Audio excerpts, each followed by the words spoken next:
Olá, pessoal. Espero que todos estejam bem. A partir de hoje, vamos mudar um pouquinho agora o tema de biologia. Iniciaremos a ver, então, a ecologia. Mas muitos dos conceitos que vocês tiveram em aulas anteriores e até em séries anteriores podem ser relacionados com ecologia. Por exemplo, na aula anterior, nós vimos as evidências da evolução, ou seja, quais são as principais evidências biológicas que sustentam as teorias evolutivas que a gente viu, né? Descrevem o efeito do meio ambiente na seleção de características que são mais vantajosas ou não para os animais e vegetais poderem sobreviver e assim conseguir reproduzir naquele determinado local. Ou seja, a importância da interação do meio com os seres vivos. Então, tudo que nós vimos nessas últimas aulas, para entender melhor e explicar por que, por exemplo, determinados insetos ou pássaros são encontrados apenas em floresta úmida, tropical, e não são encontrados em ambientes mais secos, né, com a vegetação mais baixa, por exemplo. Bom, vamos começar, então, a ver ecologia. A começar pelo próprio termo. O que vem a ser ecologia? Ecos vem do grego, quer dizer casa. Logia, logos, né? Quer dizer estudo. Então, seria o estudo da casa. Mas não é só da casa meio físico, o ambiente físico em si, mas também envolve as relações entre os seres vivos, entre eles, e com essa casa vem o ambiente. Então, é estudo das relações dos seres vivos entre eles e suas interações com o ambiente que vivem, tá? Mas para a gente ver um pouco mais de ecologia, a gente precisa ter em mente bem claro alguns conceitos básicos que vai ser repetido bastante ao longo desta e das próximas aulas, tá? Conceitos importantes como, por exemplo, espécie. Provavelmente vocês já ouviram falar espécie humana, espécie de mico-leão que está ameaçado de extinção, né? Espécie de maracujá.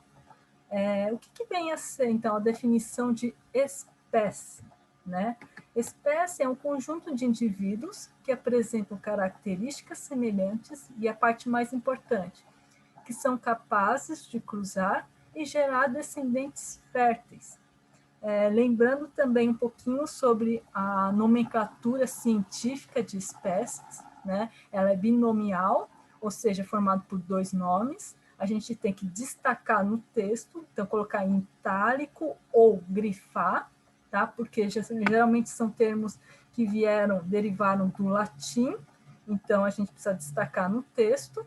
Aqui, da espécie humana, né? O Homo sapiens, Leontopicus rosaria, que é referente ao miquinho leão dourado, esse bonitinho bichinho aqui peludinho, né? E se a gente tiver um conjunto de indivíduos da mesma espécie? Nós teremos, então, o que a gente chama de população. População é um conjunto de indivíduos pertencentes à mesma espécie, tá? Exemplo, população humana, população de mico-leão. Tá? E se a gente tem agora espécies diferentes nessa mesma área, né? Por exemplo, de beija-flor, de passarinhos, da oncinha, das capivaras. Quando a gente tem esse conjunto de seres, a gente chama de comunidade, ou também chamado de biocenose, ou até mesmo botar, ou seja, isso quer dizer conjunto de populações. Então, você tem várias espécies de animais que formam populações que estão habitando uma determinada área. Então, comunidade. Tá? Se falar, qual que é a biota da Mata Atlântica? Então, quais são as populações de animais, vegetais, de seres que habitam a Mata Atlântica, por exemplo. Mas, por enquanto, a gente só está envolvendo os seres vivos, né? A gente não está envolvendo o ambiente em si. Quando a gente considera fatores ambientais, por exemplo, água, luz, aí a gente chama todo esse conjunto de comunidades e fatores abióticos de ecossistema. Então, ecossistema é um conjunto de comunidades incluindo os fatores bióticos e abióticos, ou seja, a parte ambiental, meio físico, tá?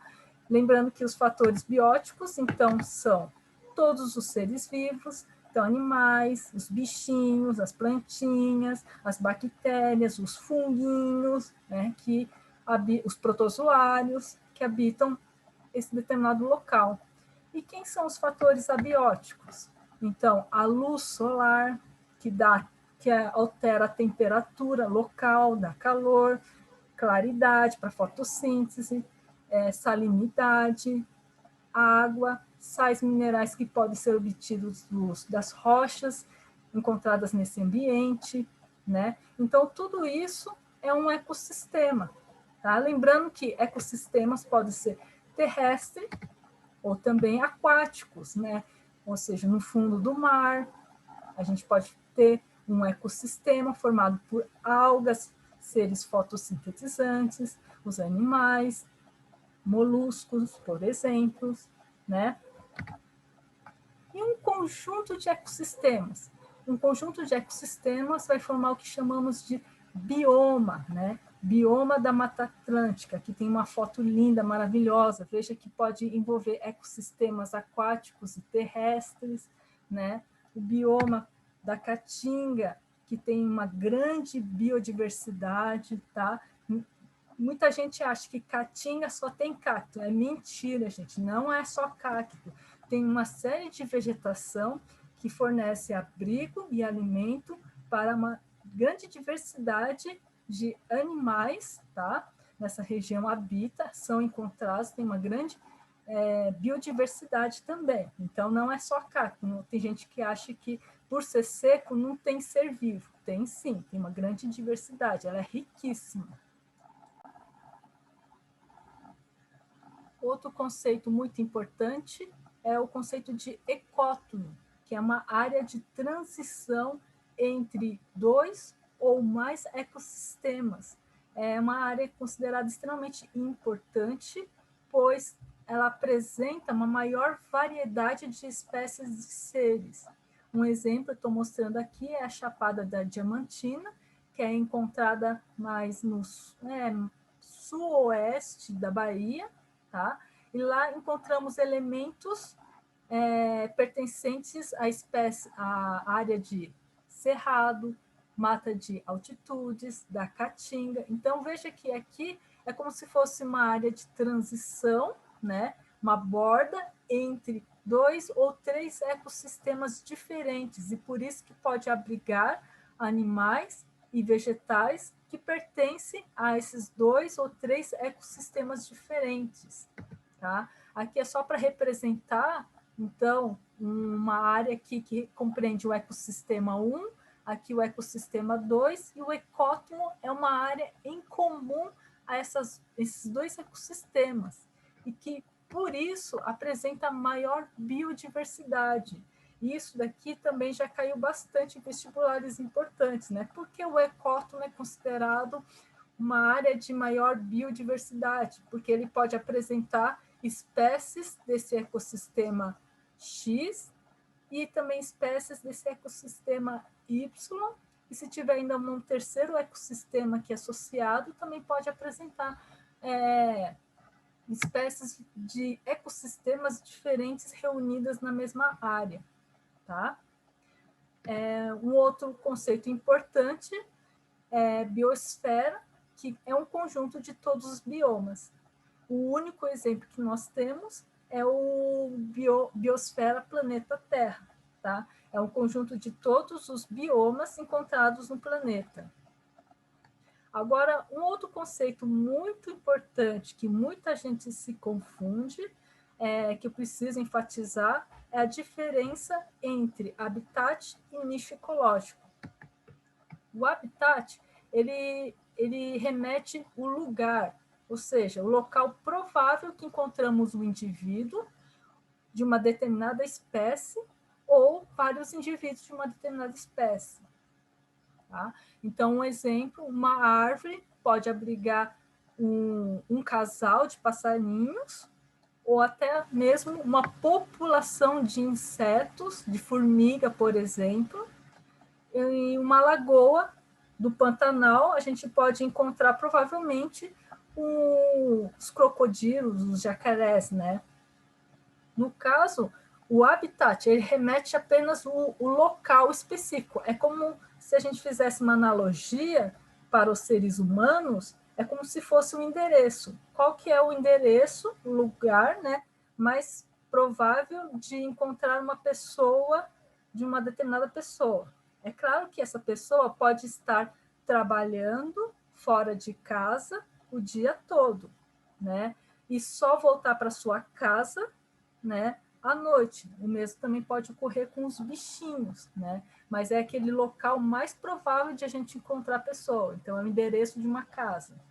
Já o nicho ecológico é um pouco diferente. Ele diz respeito não só ao local que aquela espécie ou indivíduo vive, mas também diz respeito ao seu papel, a sua função naquele determinado ecossistema. Informa o que ela se alimenta, como se reproduz, onde dorme, se serve de alimento para outra espécie.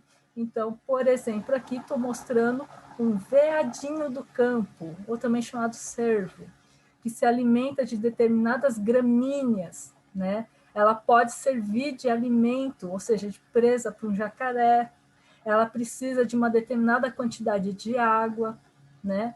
Se a gente fizer também a mesma analogia com o ser humano, com pessoas em uma cidade, no nosso caso, a gente tem várias funções. Por exemplo, limpar a casa, cozinhar, a gente precisa de supermercado para poder obter alimento, comida, a gente pode fazer uso de academia. Então, seria tudo isso que está relacionado a nós, seria o nosso nicho ecológico, tudo que a gente precisa para poder viver naquele determinado ecossistema, tá?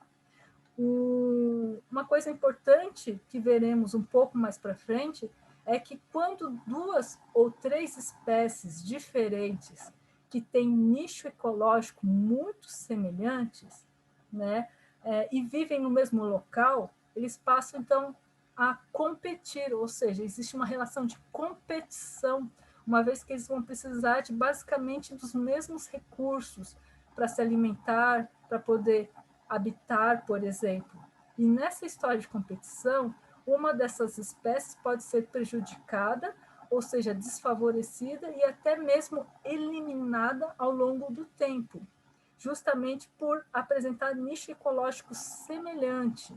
Já quando duas ou três espécies apresentam nichos ecológicos mais distintos, mais diferentes, mas que vivem no mesmo ambiente, no mesmo local, eles conseguem habitar sem competir. Por exemplo, a árvore, um pé de pitanga, ela pode habitar uma população de formigas que precisam apenas, por exemplo, das folhinhas para se alimentar.